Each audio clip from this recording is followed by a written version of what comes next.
taking over your taste buds by storm. These are Calais from Belgium. They are fantastic. Their brand name is Callebaut, and they actually were invented in Belgium from what I've read from a gentleman who was a master chef, and he created these Calais. Their texture is beautiful. They're kind of like tiny teardrops and definitely delicious just right out of the bag. They're very, very good. And I've had the chocolate ones as well. And the white chocolate's just really good. So they just make your recipe even that much better. They are so shiny and so glossy because they're pre-tempered.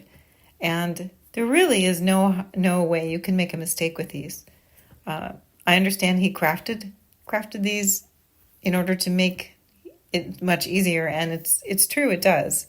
I can't believe how fast this bag goes too, between eating it, just by handfuls and actually using it in recipes.